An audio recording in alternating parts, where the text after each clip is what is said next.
confidence in my tools, confidence in, you know, the things that I'm asking from him. But we're just going to work here with his flag a little bit here, getting to where I can kind of flap this flag around and kind of rub him with it, and he doesn't feel like he needs to panic or run away from it. That he just kind of stands still and accept it. And again, if he wants to move, I'm going to allow him to move. I'm just going to try and make moving awkward. And anytime he wants to stand still, I'm just going to go back to rubbing him with it. I'm going to use this flag when we start doing some yielding exercises in a second. We start directing him around, and I'm also going to use this flag to load him. And I want him so where he's not scared of it. As soon as he starts scared or bothered or anxious, and all that's going to happen is he's going to stop thinking about what it is that I want for him to be doing, and he's just going to seek to protect himself. So I want to make sure that he's confident about me and my tools and so on, and there's not too much fear there. He didn't really like me moving this flag around. He feels like he needs to get away from it. And I'm just going to do it real subtle until he again finds a place there where he can stand still, and then just go back to rubbing him with it. So I'm going to work on 4 different exercises. The first exercise is his parking exercise. I'm trying to teach the horse just to park up in response to pressure and those things that I don't want him to move away from. That he could start to understand the difference between when I'm asking him to move and yield, and when I'm just asking him just to sort of stand still and ignore whatever it is that I'm doing. Because that's going to be really important for his, you know, his development, that I can get him super sensitive, that if I put my leg on him or I pick up a hand or I direct him, that he's really sensitive to that and confident. But equally there might be times where I'm, you know, throwing a rope around or flapping a flag off him, and I just like him to ignore it.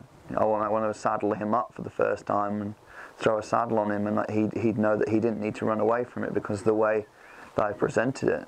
Or I'm trying to rug him for the first time, that he'd understand the difference between, you know, when I want him to move and when I just need him to stand still and let me throw that rug on. People talk about desensitizing horses, and I don't really go in for that. I maybe used to talk about, and maybe some of the stuff that I do, people would think about as desensitizing.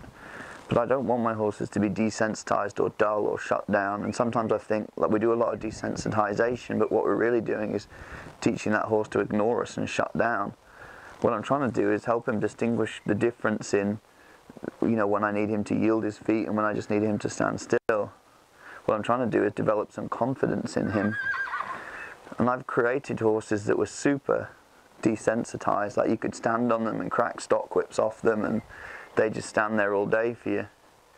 But they weren't the nicest riding horses in the world, because they weren't very sensitive, and it used to take more than I'd like to get them to go. And I created horses that were super sensitive, that would turn really fast and run real fast and stop real fast, but I wouldn't say they were super confident. You know, they were quite jumpy, quite spooky horses. And what I'm trying to create now is something that's in between, that's super sensitive, but also super confident. Okay, so we've got him there with the parking exercise, and that was the first exercise I wanted to do. The next thing I want to do is be able to back him up. There's 2 reasons I want to do this, because first reason is when I load him into that trailer, I'm going to back him out of it. So I need him to be able to back up. And the second reason is I never got run over by a horse that backed up really good. You know, if I can back him up, I can move him out of my space. If he's crowding me or closer than I'd like him to be, if I can back him up here, then that's going to be helpful. The other thing I need is, you know, I'm thinking about riding this horse one day. I want him to understand the correlation between me picking up on that halter and him doing something with his feet. So every time he goes to move his feet, you'll see me just let go of my hand. I want him to understand that, you know, when he feels pressure on his face, he needs to give all the way down through to his feet. And maybe that's something that would seem obvious to us, but it certainly isn't something that's obvious to him. You know, his natural response when I start pulling on his halter is to pull back. He'd be like me going out dancing on a Friday night and grabbing a girl by the ponytail and dragging her out to the dance floor. Like, you know, my intention is she comes dancing with me, but I guarantee that's not what will happen. You know, and it's the same with these horses. We'll take a hold of this horse when we first halter him and try and pull on him, and we'll think, you know, he'll just follow that because that's what horses do. They follow that halter. Except that's not what will happen. He'll struggle with it. He'll rear up, he'll throw himself on the ground, he'll pull away. And we'll think, what a stupid horse, you know, look how hard he's working. And he's just doing what that girl would do if you pulled her by the ponytail. She doesn't know what your intention is. And what you're doing is uncomfortable to her, so she'll start whacking you or doing something at least. Well, it's the same with these young ones. He has to understand that all he has to do is give through to his feet, but it's not going to be obvious to him. And I think this little backing up exercise is quite a good way of teaching it to them. Teaching him how to give to pressure in his face all the way through down there to his feet. Okay. The third exercise I'd like for him to do is I'd like for him to lead real nice. And what I want is that, not that he's just following me around, but he follows the feel on this halter, and that he understands his responsibility is to stay with his kind of nose just behind my shoulder here. I don't want him ahead of me or behind me. I just want his nose just there on my shoulder. So wherever I go, he goes. So you'll see that if he leads okay in the open here, that he's following that feel of that halter pretty good. Then at least if I put something in front of him, I've got a better chance. I've got a better chance there that he'd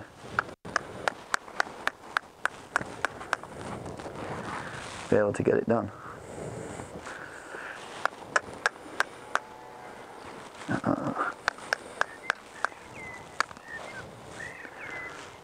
Okay, and we want to get this done from both sides, so we'll bring him through here as well. I need to lead on my right shoulder, my left shoulder rather, so I'm on his right.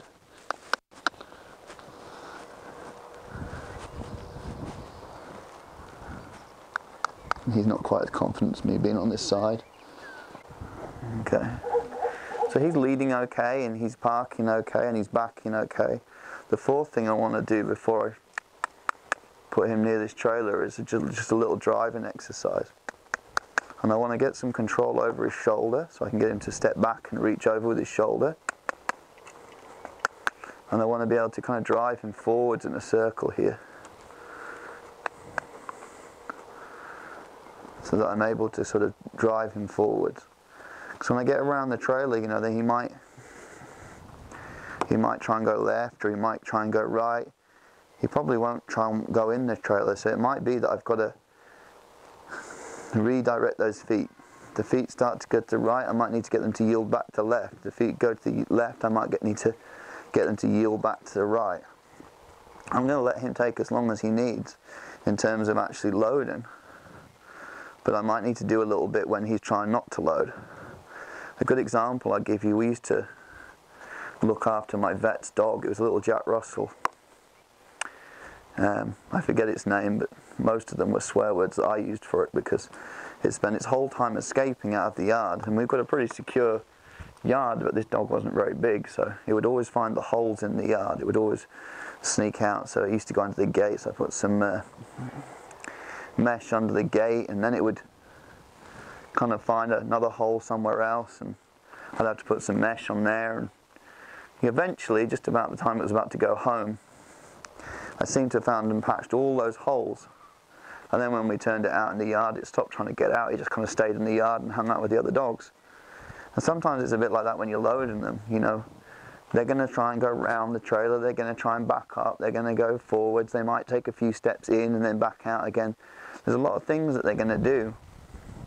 But if you have the ability to yield that horse's feet, you know, and you've developed some confidence in him, it doesn't matter what he does, because you can patch that hole in the fence, patch that hole in the fence, and eventually you'll have patched all the holes. He'll have worked at doing everything but loading, and then he'll get on and load. But obviously, if we don't have that ability to cause his feet to yield, if we don't have anything to fix the fence with, then he's just going to keep getting out of that hole. So if we can't get the horse to go to the right, then he's going to keep running to the left. If we can't get the horse to go to the left, then he's just going to keep running to the right. So we'll see what he's like around this trailer.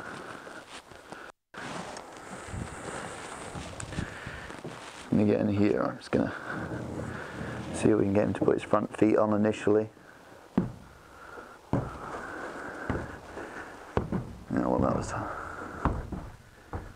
He could have worked a little harder at that storm.